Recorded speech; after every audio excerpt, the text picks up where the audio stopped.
Timo Werner signed from RB Leipzig to Tottenham Hotspur on a loan deal for the rest of the Premier League season. But is Timo Werner good enough for Tottenham Hotspur? Look, in today's video, I'm joined with Kuva, or by Kuva, to discuss all of this with regards to Timo Werner. Should we keep him? Should we sell him? Let's bring in Kuva. Kuva, what's happening? How are you? Good to see you. Well here, thank you. Yeah, looking forward to this weekend's game again. And well, you asked if you wanted an opinion on Timo Werner. I've certainly got one of those. I think most people have. Very divisive player. Well, go on. What is your thoughts on Timo Werner? Obviously, he has got 5 goal contributions in his 11 games at Tottenham Hotspur. 2 goals, 3 assists. I mean, he. For, as I'll get to my opinion later on. I want to hear what your thoughts are on Timo Werner since joining Tottenham Hotspur. I think better do a little bit of background from what happened in the summer last season. At the end of last season, we'd gone from that point where we'd lost Harry Kane, a new manager in, club was in an absolute shambles, and I think we made some good signings, and there was sort of suddenly a plan on going forward, and I really bought into it. You know, huge big Ange in fan, and I really saw what we were trying to do, and going with the younger players, develop them at the club, turn them into world stars. A lot of game time, and you saw the likes of Doggy and Johnson coming in. It was all exciting. Maddison, great player. But then we had the January window, and I thought Dragoshin, great signing, loads of potential for him to develop. But then Timo Werner, and he did not excite me because I looked at a Yeah. player that was good about 4 years ago. That's a Mhm. long time to be off form. For me, he was just a washed-up has-been player, and I thought it was a desperate attempt to recapture his form on the cheap. All I see was a very, very average to disappointing footballer that can run very quickly. Mhm. Um, he can be effective, though. That's to give him credit. That pace is electrifying. He can beat Yeah. players. We've seen it in a couple of matches. I think probably his 2 best games for us are probably the 3-2 win against Brentford, and maybe you could argue the West Ham game. He was actually pretty effective in. Mhm. Um, but the rest of the times, I think people will rave about him. Say he's doing this, he's adding these goal contributions, everything. I like to look at it as you've got to compare Timo Werner to the idea of who we might have signed instead. Yeah. Is he a player that's going to get us to win the league at some point? No. Is he a player that looks like a Champions League stalwart? No, he isn't. Um, Well, I've, yeah. go on, No, go I'm on. saying in defense, do you not think that maybe we're going in the right direction in terms of finding players who are suitable for the formation for Ange's tactics rather than going for the big names? Because a couple seasons ago when we signed Ivan Perisic, I'll be honest, I wasn't wowed about that transfer. I mean, he's a big name, he's a big player. Everyone who's a football fan knows that Perisic is a big player, big name. Um, didn't really work out at Tottenham. So I thought that maybe it's time to go for someone who's more suitable for a formation like Ange. And with Timo Werner utilizing his pace against those fullbacks, it could it could provide a goal and assist. I mean, what do you think? You think we should now go for players with names or players that suit Ange? I think it's that careful balance at the moment. I mean, the club kind of made clear what the overall plan was, and that Mhm. was signing. It's almost, oh, I hate to say it, it's that plan from those noisy neighbours down the road. Yeah, Um, Buying them in, players under the age of 25, get the most out of them you can, and see if they actually push on to become world class. I mean, you look at them with the the only reason they signed Declan Rice now is because they'd built that foundation to yeah, then kick on and buy the big name players. I think that's a sensible plan for us. So right now, I think we've got to be signing. We've got to get a squad of 18, 19 really good players in. Um, you don't have to look at world class and go spending 150 million on them all. We've seen the likes of Van der Ven, your Doggy, those type players coming in. They do not cost that kind of money. Even Madison, snipped up from year left on his contract or whatever it was. You don't have to pay those extra tens of millions to get them in. So Yeah. I can see the sensible idea behind it, but I just don't think Timo Werner ticks all those boxes. He does tick some of the boxes one for Ange want, but Hmm. I really don't see this one that joins in defensively or hangs the attackers down, the defenders The down really defenders. well when we're pressing. Okay, He's okay. kind of So here's the situation for you, Kuva. Then, Mr. Kuva is now Tottenham Hotspur manager. You're seeing Timo isn't really working out. We've got, I think it's a 17.3 million buy clause that we could activate in the summer, and as I can hear, you're not really liking Timo Werner. So who would you go for in the summer? As we could say we need one or two attacking players.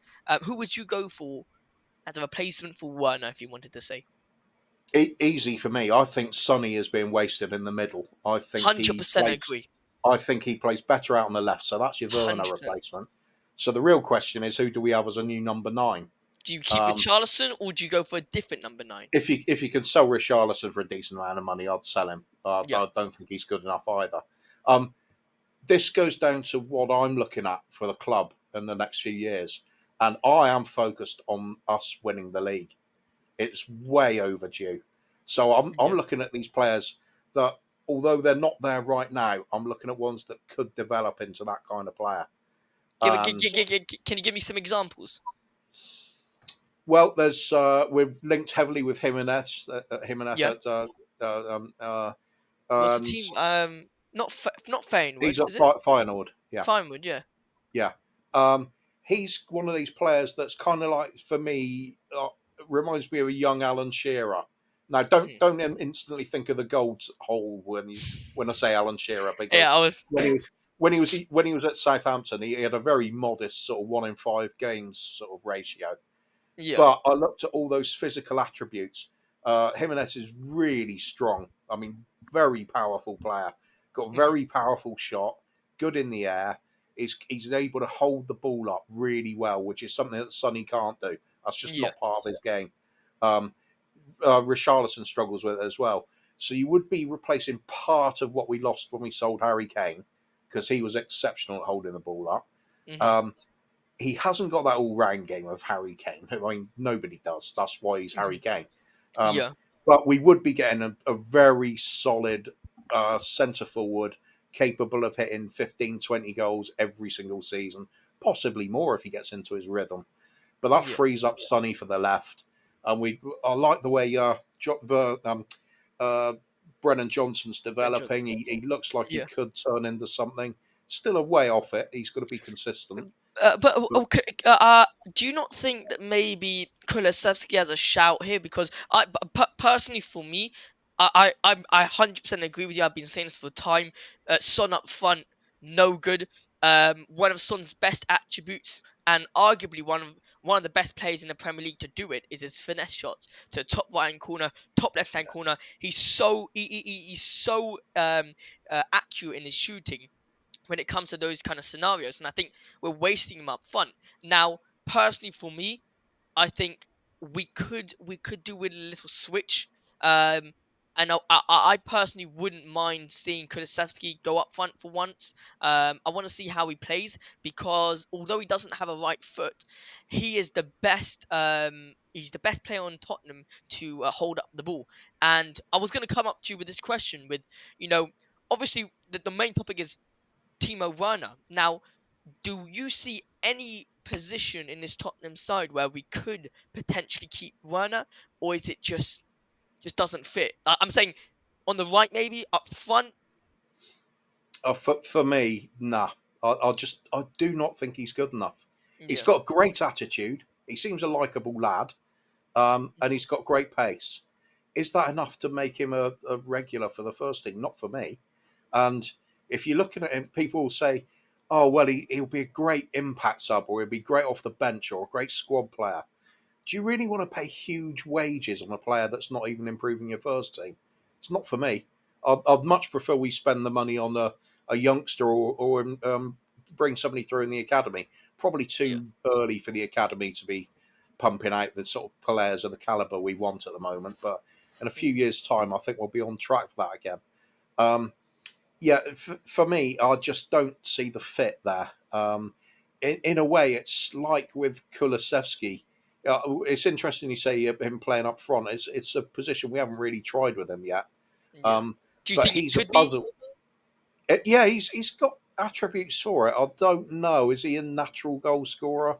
Probably not. That's the problem with his right foot. That's the only problem I have. Yeah, His left foot, let alone cutting in, is a bit dodgy. I mean, giving a cross with a shot, but I'm not too sure. If I had to say, I wouldn't mind giving him giving him a chance up there, but 100% agree with you there with Sonny up on the left hand side. But final question, Kuva, how many years are we behind Arsenal in the development, would you say? hard to say. Depends how much we go for it. I mean, Arsenal had those two seasons that started finishing eighth, back to back eighth finishes, and Yeah, they looked awful at that point. they look But terrible. if you really look closely, you could see what they're trying to do, and they were trying to develop that way of playing and getting used to playing out from the back. Similarities there. We were awful at the start of this season trying to play out from the back. Um, as the season progressed, I think we got a lot better at it. Arsenal seemed to struggle all the way through that first season doing it and into the next season. Um, Are we ahead of schedule? I think so. Yeah, I think we're way ahead of schedule. I mean, I was saying at the start of the season, I expected nothing else from us than finish eighth, ninth, 10th. I didn't really want to see anything other than us pushing for a style of football. Yeah, I think we've done that all season, but we're just not very good at it yet. Having said that, we're still in the hunt for Champions League places, looking more and more likely. yeah. Um, And got sorry, that's another thing then. Though, does well, sorry. So how many years do you think we're behind Arsenal? Right. So I would say we're about 3 years or so, 2, 3 years. All We right. could be So here's what you said there about Champions League. I'm, by the way, don't get me wrong, chat and everyone who's watching. I'm all for Champions League. Kuva, does Champions League kind of give us a little stump on the road because more games. I'm gonna say this now. A lot of players in our team or in our squad, in my opinion, can't play Ange ball. Are I we? agree. Is that a bump on the road Champions League or sail Um, smoothly? it's the first time in my life I've ever said I want us to get the Champions League next season purely for the money. Yeah. I think we've got. I think the rebuild we've got at the club is so big. There are, like you said, there's a lot of players are not going to suit what Ange wants. Hmm. So in that respect, we just got to get as much money as we can get our hands on. We know the owners are not going to be dipping into their pockets to do Yeah. this, so it's got to be generated by the club. Champions League is the way. It's that is big money involved. It's basically £1 million per point in the group stages. Hmm. That's serious money. That pays for some serious wages. Yeah. So I think that for me, it's the long term goal. We've got to be sitting in those positions, getting regular Champions League money, just to improve the squad, get up to that level. When we get up to that level, it becomes easy to stay there anyway. Then you're looking at actually winning things. Then you're looking Yeah. at having a squad capable of doing it. And I think we've got a manager to do that. I think he can make up for the lacking in going from those players. I said that we need to have them at a very good level. Like Hmm. we to win things, you've either got to have elite players or you've got to have an elite manager that can manipulate the players to do that, Yeah. and perhaps raise them to a level above what they should be. You could argue that's what Ange did at Celtic because Celtic are not the same team now he left, No. um, even though the players are there. So I think it's one of those ones where we've been crying out for decades for trophies and seeing the club doing things the right way and people getting annoyed about it being a constant rebuild. But that is the harsh reality. We are rebuilding, and it is Yeah. going to take time. There's But nobody that can come in and do it an just overnight doesn't. fix. It doesn't make sense for me though, on a personal level, how 9 years or what am I talking about 9 years? It's literally felt forever that we haven't won a trophy. 16 years, Yeah. 17 years, and I, th- I I'm I'm trying to think from a neutral point of view. Obviously, as a Tottenham fan, I'm always gonna say that we're one of the best teams in London, in England. I'm always gonna say that we're top five best teams in England. I'm always gonna say that. But from a neutral perspective, I would personally laugh at Tottenham fans when they say that, because got nothing to nothing to show. And I think it's about time that we show something, because our team is genuinely one of the best teams in the Premier League, and could be one of the best teams in the Premier League if we got some trophies to show. But to summarize this video, as you can probably understand, I myself, I believe that Timo Werner, I think he's good enough for Tottenham. But there is stuff that we can improve him on. But Kuva here thinks that he is not good enough for Tottenham Hotspur, which is totally fine. And hopefully we do get someone in the summer that can take Timo's position, or can take Brennan's position, or hell, could take that striker position, because I genuinely think that no one in this team is safe. Anyone can take anyone's position. That's what I'm happy about. But Kuva, where can people find you for more of your incredible content? Incredible content. Thank you. Incredible content. Bobby K and I are obviously on Three Spurs Boys. We're kind of relaxing when we're doing shows at the moment. So the serious football shows would be on Thursdays for us, Cool. where we actually talk football, which is a surprise to most people. And then the silly shows we do are on Saturday evenings, and it's not football related. It's just stupidity. It's Fair just enough. imagine drunken people from the pub. That would be Love that. basically it. Love So that. that's where you find me most of the time. But also shout out to Ben's coffee shop, the coffee shop for we do brewing Yeah. bollocks on the Wednesdays, same sort of thing, silliness, and it's just a chill stream. Where Kuva's a chill person, lads. Kuva's just chilling, yeah, just coming on just don't worry shows. about the football too much. Take it with a smile, pinch of salt, everything, and life's too short. I'm not going to get stressed about the game anymore. I used to, but it's not worth it. Well, I'll tell you what, I've absolutely loved this video, and hopefully you guys too have enjoyed this video. Make sure to smash the subscribe button, drop a like on this video, and we will see you in the next video. Come on, you Spurs. Let me know in the comment section down below your thoughts on Timo Werner. Should we keep him? Should we sell him? Come on, you Spurs. Bye bye.